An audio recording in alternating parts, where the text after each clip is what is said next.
Hello，又嚟到走佬事務所，今日又請到 Sarah 同我傾偈喎。今日咧，我哋想傾一啲 juicy 啲嘅題目啊。哇！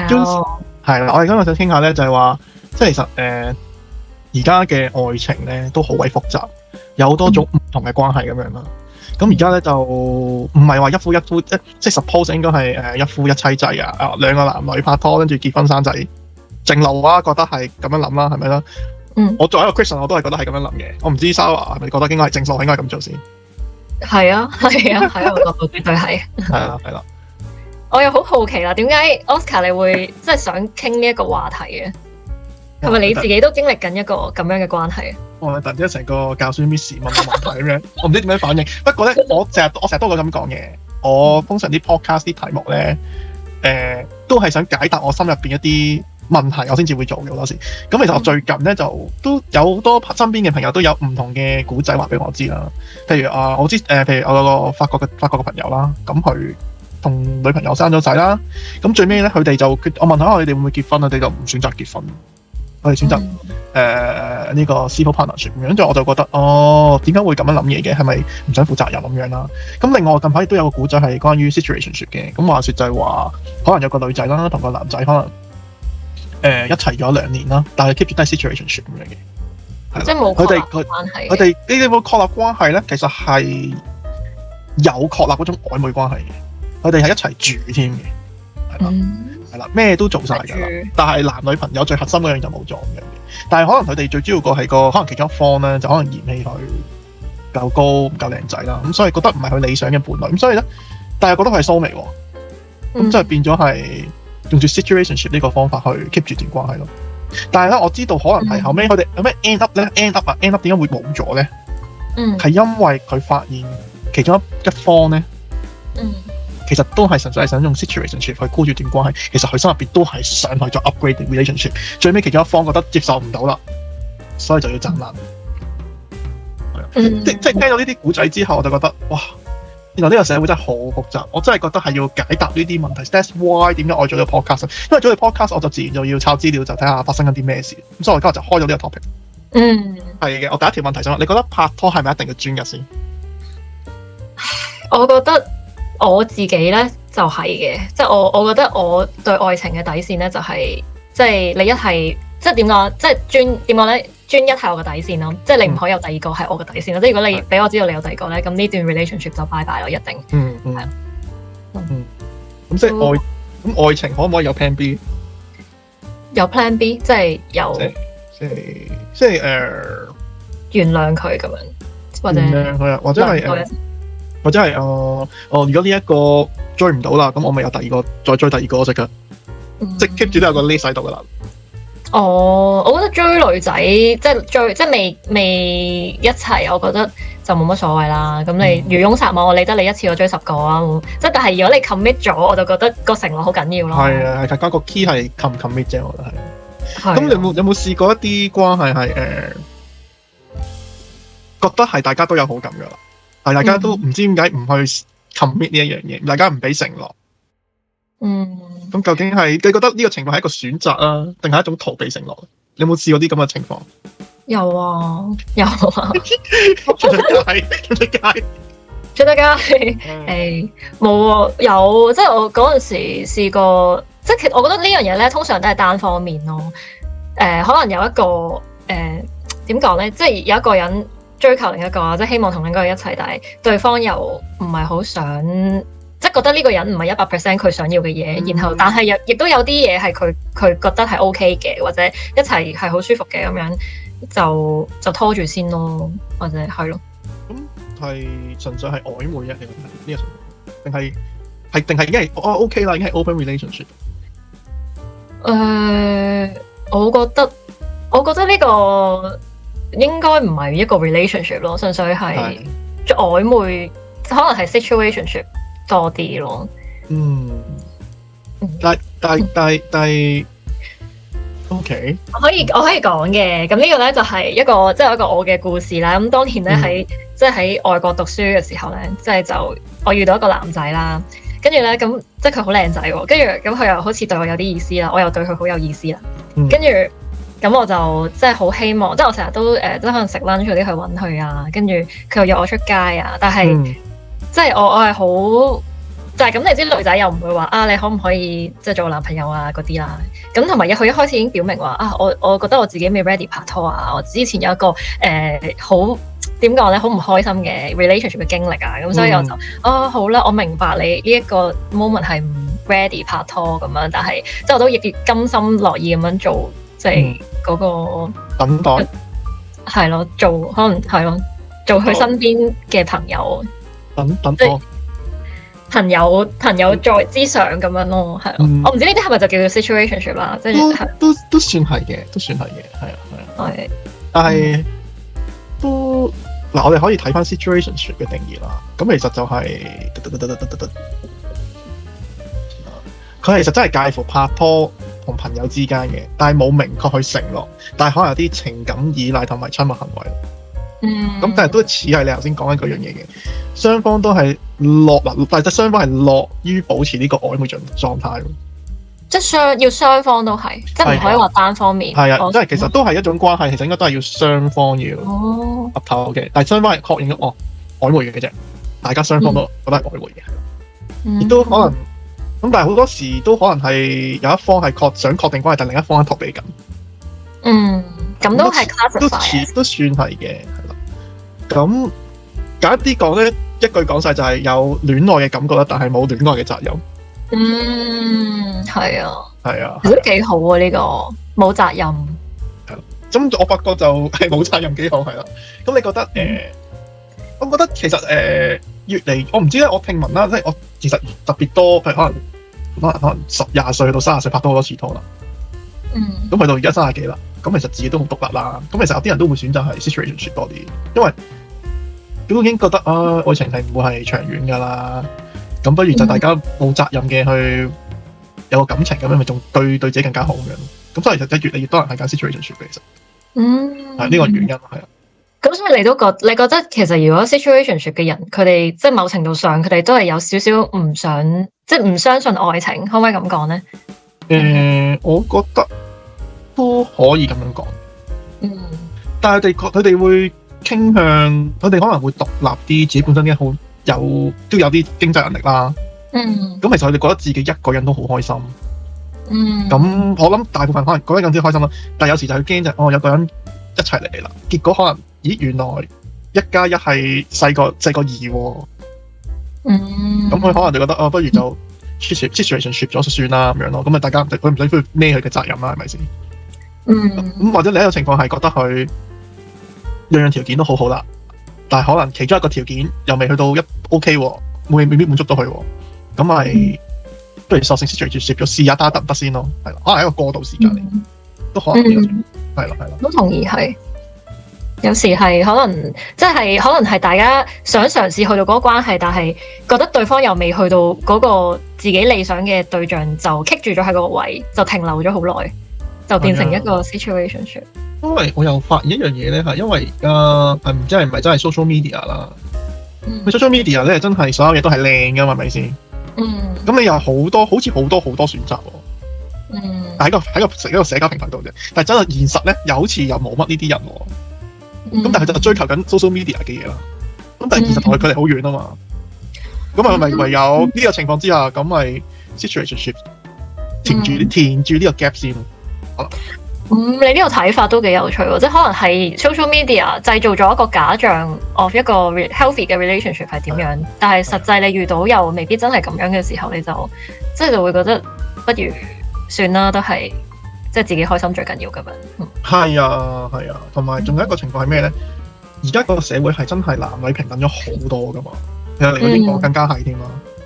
咁你以前可能中國傳統社會、香港傳統社會係一夫一妻制，其實好多時係你要揾個老公，可能個女仔揾個老公真係純粹望住佢經濟能力啫。又或者係個男人同女人結果可能後尾其實可能係已經關係唔好噶啦，但係箍住佢哋就係身邊嘅仔女咯。係啊，咁咪結果變相就只有一夫一妻制呢個選擇。係，其實某程度上咧，我覺得呢個即係今日講嘅open relationship 同埋 situationship 都係即係因為呢個傳統嘅一夫一妻制係滿足唔到各方面嘅情況，即係係啊，係啊。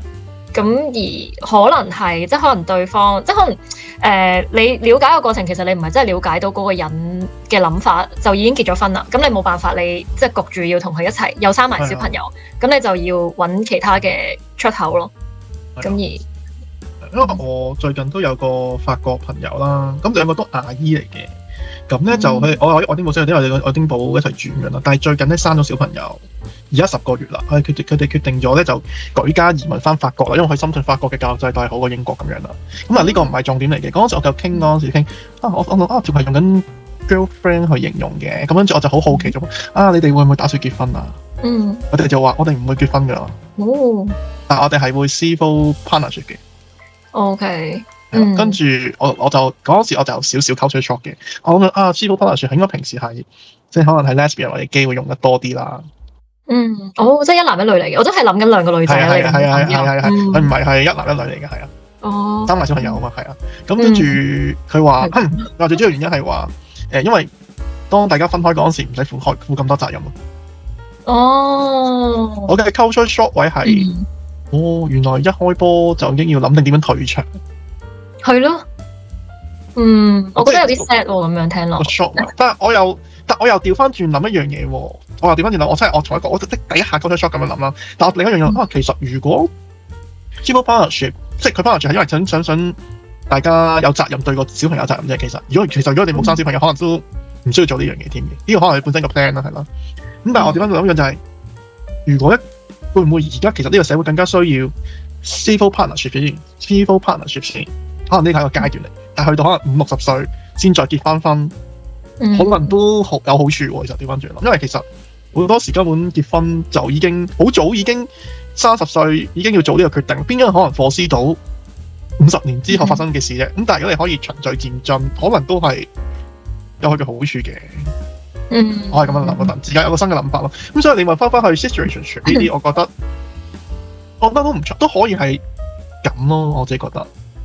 因為可以循序漸進嘅都可以，因為我見有啲人咧我見到啲真實例子係咩？就係可能一個男仔一個女仔可能識咗1個月啦，個男仔就應該好中意佢啦。其實我覺得呢件事有時我覺得係唔 make sense 我自己覺得。即係你都唔相信一見鐘情嘅？唔係，係可以嘅，但係問題係你只不過係見緊呢一個人嘅一面，你就好中意佢。你冇見到呢個人全部嘅嘢，可能你見埋全部啲之後，你唔中意佢咧？係啊，我都同意噶。其實我都係一個好需要時間去認識一個人嘅人咯。但係我知道有好多人係真係好即係啱傾，我覺得有 feel 就會一見鐘情咯。係啊，咁但係咁但係問題係我咪大鑊咯。我係醫人嚟噶嘛，我同個個都啱傾，我個個都咁樣，我會舐嘢，我唔得閒噶嘛，係咪先？同埋好多時都真係會舐嘢嘅。所以你都係小心嘅一個情人嚟嘅。我係會起碼觀察半年啦。我都唔急喎，但係好小心喎。半年都好長噶咯，對好多男仔嚟講。好小心咯，真係好小心。係啊，因為謹慎咯。謹慎好緊要，我覺得。因為我都要確保自己係咪一時衝動噶嘛。但係如果我知道自己過咗幾個月之後，我都覺得都仲有喎。咁你覺得咁呢一個就應該係啦。咁你咁樣成件事起碼都做咗大測試先啦。我感覺係我覺得咁會安全啲對我嚟講。所以你反而係呢一個，因為咧即係喺我嘅經驗裏面咧，通常女仔係偏向會希望用多啲時間去觀察嗰個男仔嘅一個角色咯。咁而男仔就好即係比較衝動一啲咁樣。咁所以你喺關係裏面，你會唔會係反而係個女仔話喂，你做咩咁耐都唔追求我啊？咁樣你喺度等咩啊？你係咪唔中意我啊？咁樣即係會唔會有啲咁嘅情況咧？我冇研究過呢樣嘢，暫時。但係咧我覺得如果你話咁樣講，係咪中間涉一個叫做 situationship 去俾時間去了解大家，都可能係有佢嘅好處嘅，我覺得。所以你就係會用，即係你就係會即係用呢一啲手段去了解嗰個女仔嘅，係咪咁樣？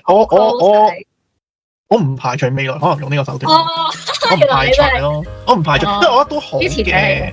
好嘅地方係你如果就係 keep 住都係純粹朋友嘅話，都未必係好認清楚呢一個人係點嘅喎。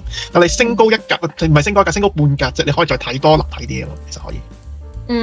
即係就好似結婚之前應唔應該同居一樣。係咪可以咁樣講啊？嗱，我個人咧就即係我覺得 situation 全部 open relationship， 即係對我嚟講都即係太即係我唔建議咯，即係我唔麻麻地啦。但係我覺得我反而覺得同居咧，其實係即係真係幾睇得清楚一個人咯。或者可以就去旅行啊嗰啲都呢兩個一定係㗎啦。係特別係咩情況咧？特別咩情況咧？去旅行突然之間可能俾人打劫。咁就應該可以睇清嗰個人點樣，佢嘅 resilience 係點㗎啦，可以睇得清。你明我講咩？即係佢可能會發晒爛渣啊，或者係點算啊？打俾媽咪先咁樣係嘛？處理唔到，或者係可能身邊嘅人想幫佢，但係佢 reject 佢，可能鬧翻佢。其實嗰個時真性情就見晒㗎啦，真係。係啊。你有冇試過？你好似有啲經驗。我聽過唔少古仔。你個朋友係你個朋友點？呢個係一個最好嘅 stress test 啦，同居一定睇得清啦，一定睇得清。咁日都相處啦，已經係好多時係啲生活細節啊嘛，問題係啊。但係最尾就睇下邊個就大家真係。係啊，我啱啱同 Wilson 一齊住嘅時候，即係最多就係講話咩洗碗啊，邊個即係點解你唔洗碗啊？嗰啲嘢鬧交咯，跟住係一個真係一面鏡照妖鏡。跟住我之前都有拍一條關於洗碗嘅片 ，Juicy 洗碗都可以拍條片。係啊，就係想拍呢樣嘢啊。我詳情我唔講啦。總之我結論就係我結論先。係未 upload 未 upload。喂，搞錯啊！結論係咩咧？如果第一樣嘢係可以用錢解決，就用錢解決。係啦，即係買洗碗機啦，簡單啲講就係。或者請 cleaner。係咯。但係第二樣嘢就係，雖然洗碗機係家庭和諧機。但係只不過係家庭和諧嘅第一步，你仲有好多嘢要做。係唔好覺得解決咗洗碗嚟嘅，但係解決咗第一步，解決咗第一步啫。冇錯，仲有洗衫咧，係咯，洗廁所咧，係咯。但係咧，我唔知你點樣睇 open relationship 啊？open relationship 咧就一個定義咧都幾咁複雜。等陣先啊，要查一查。係啦，首先 open relationship 咧就係講話要雙方同意。大家都可以同其他發生情感或者性關係，但係都要 keep 住都同翻嗰個男伴或者女伴去發生呢個伴侶維持翻伴侶嘅關係啦。但係咧仲要入邊仲可以分好多個，譬如男同女啦，大家都可以出去純粹得性嘅啫。呢個係第一個 level 啦，或者係性又得，情感又得啦。吓，情感都得啊？係啊，好，即係睇大家條界線點畫啦。又或者係。個男人，而家呢個係大婆，咁二婆、三婆、四婆係其他嗰啲係有等級分別嘅。哇！咁又或者係冇等級分別嘅，你只不過其中一個，咁就真係睇大家都平等。係啦，但係咧，其實咧，喺美國咧，其實係越嚟越多嘅。而家係話喺美國入邊有4至5% 嘅人咧，都係用緊 open relationship 嘅，even 你哋結咗婚都係。咁幾多？4至5%？係啊，因為咧。有心理學家話咧，人咧其實係需要有穩定嘅感情生活，但係同時都要有新鮮感。而 open relationship 就可以滿足到呢兩樣嘢。係啦，我哋都有啲人話咧，其實 open relationship 係更加可以 keep 到一定關係持久。哇，好衝擊我啊嘅思維啊呢個。係啊。咁係嘅，咁你拍拖，如果你拍10年20年，你真係會覺得好冇新鮮感嘅。係啊。係啊，咁我覺得我喺我即係認識嘅人裏面咧，我知道即係其實我係遇過有2個人咧係真係經歷緊一個 open relationship 嘅，咁樣朋友係啊朋友咯，即係一個係我嘅當時住嘅 flatmate 啦，跟住另一個就係我朋友嘅朋友咯，即係其實唔係話好熟，但係有 kind of 識啦，但係。即係我有少少覺得咧，佢哋即係喺呢2個朋友身上揾到嘅一個即係個共通點咧，即係我覺得佢哋係有少少即係好似想挑戰緊傳統嘅 relationship，或者係即係想同人哋唔一樣咁樣咯。即係純粹係咁啫，即係可能唔係嗯，因為我反而我有啲版本係咩咧？係個男仔想 open relationship，個女仔唔想，但係真係好想同佢一齊，所以都夾硬要 open relationship。我聽呢個，我反而聽呢個故仔，呢啲類型嘅故仔係多啲。我都有聽過咧，即係我上網揾到幾個 open relationship 嘅專訪咁樣啦。咁佢都係話，即係佢有一日佢老婆突然之間同佢講話，我希望有一個 open relationship 咁樣。咁而嗰個男仔，即係嗰個老公係即係冇辦法唔接受，就被逼去係咯，變咗一個 open relationship 咯。我覺得呢啲被逼就真係最唔好咯。我覺得，因為我唔知點解，我覺得一段感情 whatever 你想點都好，但係要 fair，我覺得其實係，係啊，真係要 fair，我覺得係要雙方達成共識先好。係啊，但係咧，點解話open relationship 可以維持得更加好咧？因為佢哋咧可以減少咗一個偷食帶嚟嘅背叛感。係啊，即係其實佢哋都係，咁所以佢哋呢個溝通，既然大家都 accept 到，大家都會偷食啦，咁佢哋反而因為呢個坦誠嘅溝通之後咧，其實佢哋彼此係更加信任大家，咁所以就佢哋段關係係更加好嘅。嗱，呢啲係成功嘅例子啊，呢啲係更加信任大家，即係因為我會坦白同你講話，我會同呢一個人即係發生關係，咁所以我就好啦。你講點講咧？即係咪你咁坦白，咁我就相信你咁樣。唔係，咁你一開始已經係咁，你可以偷食，咁個女仔都可以偷食咁樣啫。係啊，咁但係咁係喎，係啊，因為呢一個係即係一段關係裡面最唔講得嘅大話，而呢樣嘢你已經攤開咗出嚟同你嘅伴侶講嘅時候，其實都冇乜其他嘢需要隱瞞。係啊，我諗係啊，冇嘢需要隱瞞啦，係啦，得嚟啦，二嚟係我諗大前提唔係轉咗 open relationship 咯，一開波已經係 open relationship 啦，係我係講轉嗰啲就慘啲啦，轉嗰啲通常都係被通知咁樣，好似跟住另一半要妥協，但係內心咧都希望對方係專一噶嘛，結果都係壓力大到爆煲收場多，呢啲通常都應該係啊，所以最棘住就係一個希望有 open relationship， 一個就唔希望，咁樣就係一個悲劇，咁就唔好搞，係啊。所以如果其實兩個人都係希望有 open relationship， 其實嗰件事係開心好多咯。你點睇 friend with benefit 啊？哇 ，friend with benefit 嗱，因為咧已經係去到咧 Gen Z 或者 Gen Alpha 啦，已經係交朋友之前係應該未知道佢個名都應該係要上咗床先噶啦，而家好似聽聞認識咗呢個先，認識咗呢個先係啦，跟住先至再諗下再傾內心世界啦，連呢一樣都唔夾嘅，仲夾乜鬼？哇！真係咩？即係你講緊朋友關係定係男女朋友關係？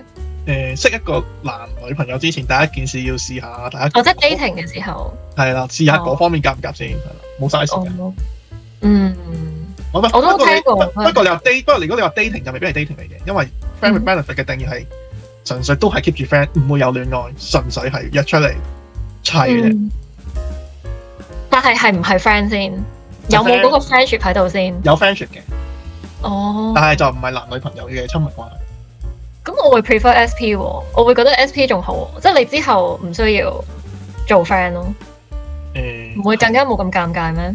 咁如果你係即係話得閒出嚟即係砌下咁樣，跟住之後另一日又出去做翻 friend 做嘅嘢咁樣。咁當然都有個問題啦，啱嘅。如果你咁講 SP 仲好，因為你仲更加撇清大家係。生活係冇關係嘅，純粹喺床有關係嘅。因為其實都有個問題係，好多時可能係個其中一方可能係好啦，我做住 friend benefit 先啦，但係其實我都係想同你拍拖，即係成日都係有呢個情況。咁我哋試下用住呢個關係 keep 住個關係先啦。希望有一日可以 upgrade 到啦，但係通常都唔得嘅，通常都未必得嘅應該。所以都係一個即係單方面咁樣變成 FWB。係啊，你覺得？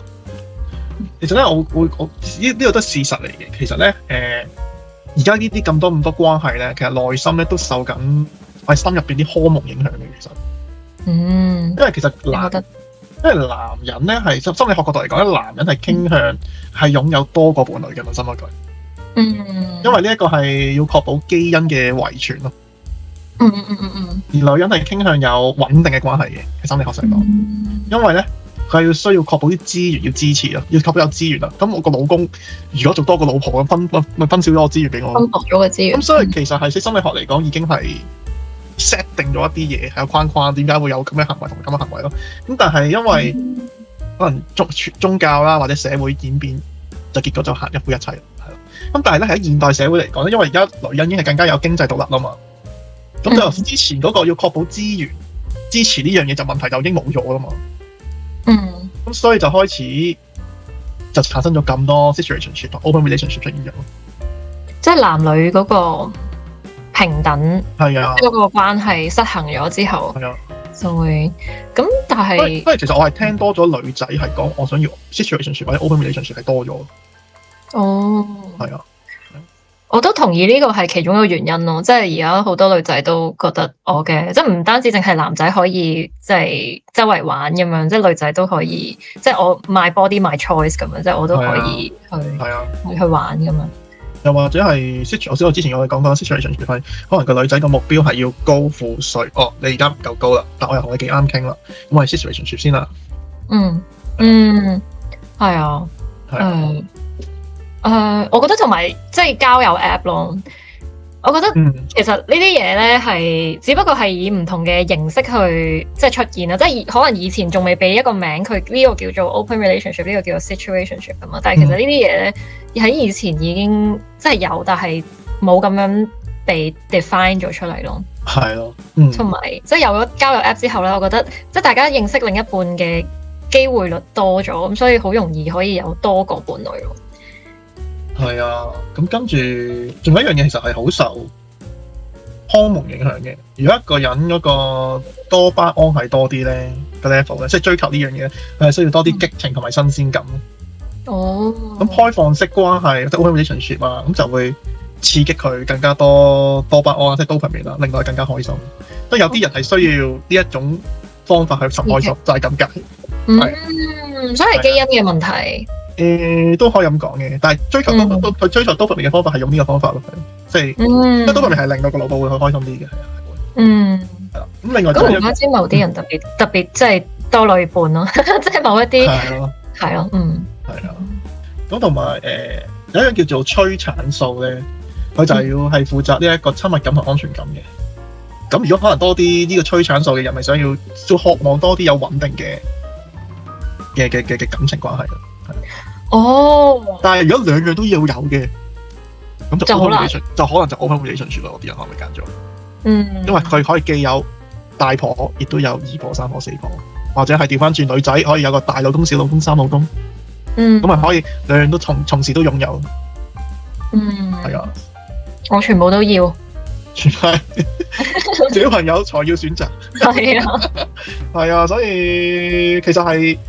開始，我諗而家可能呢個社會係更加勇於去表達自己嘅諗法啦，自己真係想要嘅嘢，所以先產生咁多唔同嘅 relationship。咁所以就唔係得一夫一妻制啦。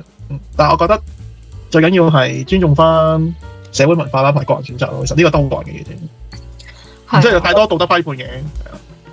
同意啊，即係我覺得最緊要大家開心，兩個人開心。我作為一個 Christian 係唔會。我作為一個 Christian 係唔會批評人哋咯，我會理解同埋接受佢哋，但我自己會做翻自己嘅原則同理想應該點樣做，我自己做翻。係，我覺得只要即係你唔好影響到其他人咯，最緊要係咯。咁我覺得即係 Christian 裏面有即係有一個，咪又話有一個，即係有一幕係話咩即係佢哋要用石頭打死一個淫婦咁樣啦。跟住耶穌就話：咁如果你覺得自己冇罪，你就可以拎起嚿石頭打，即係掉落佢度咁樣啦。跟住最後啲人就走晒，因為冇人有資格可以去 judge 嗰個淫婦，因為自己都有犯過罪，所以其實即係咯，即係其實我哋都係一樣咯。突然之間講咗啲唔好意思啊，突然之間全福音，突然之間係咯，你可以修剪佢自己。OK， 冇問題啊。所以我都可以，我呢個都有少少。我而家未做宗教平台啊，不過可以諗少少。係啊，即係唔係？我覺得有一樣嘢咧，我想講就係我覺得有一樣嘢 open relationship 嘅情侶可能做得比普通嘅情侶更加好嘅就係、其實佢哋溝通得好好咯，即係可能有好多 open relationship 嘅人啦，我見網上面嘅即係嗰啲YouTuber 佢哋會講佢哋點樣去制定一啲 rules 啊。或者佢即係會同佢對方講話，我今日同呢個人做咗啲乜嘢，即係佢哋嘅溝通係好良好咯。所以就算可能係 open relationship，佢哋都會即係兩個人都可以好開心啦。咁我覺得其實有好多正常嘅一男一女嘅 relationship 都未必做得到一個咁好嘅溝通。咁我覺得呢樣嘢其實係反而要向佢哋學習，但係唔代表即係我係支持佢，但係我覺得呢樣嘢可能好多人都未必做得到。咁係咯。我自己就覺得咧，其實係咩 relationship 都唔緊要，最緊要係要公平咯，要 fair，而唔係為咗某一個人去遷就咗自己，夾硬要 open relationship， 夾硬要 situationship， 夾硬要 friend with benefit。因為嗰件事係你嗰一刻係好似為咗成就佢 keep 住段關係啦，但 end up 其實係因為呢種唔對等嘅關係啦，你會感覺自己淨係得付出啦，冇收穫啦，結果你係唔開心啦。咁你為乜咧？你拍拖為咗一個 relationship 都係為咗開心嘅啫，其實咁就無論咩 relationship 都好啦。其實最緊要係不過我反而覺得係最緊要係咩？就算 even 一夫一妻制啦，我都覺得大家都係要獨立同埋對等同平等。咁我覺得嗰段感情先可以 last long 同埋健康發展。係啊，冇錯。我都覺得係啊，我覺得所有 relationship 都係得個名嘅啫。係咯，學你話齋，頭先之前話齋，其實不嬲呢啲咁嘅 relationship 不嬲都有噶啦，其實只不過而家 label 咗個名啫。但係個核心，我覺得係，如果真係想有一個好嘅健康嘅 relationship，就係做好自己先，冇錯，同埋愛自己先，冇錯。哇！我終於兜到。咁我哋都傾咗好耐啦，今日好高興 Sarah 上嚟我平台傾 relationship 呢啲 juicy 嘢啦。我知你都仲有好多嚟緊個目標，都想傾多啲 juicy 嘢嘅。好啊，到時我有 podcast 我再請你嚟做嘉賓。係啊，我下次到你平台啦，上你平台。係啊。係咯，咁我哋節目真係嚟到呢一度，我哋下集再見啦，拜拜。好，拜拜。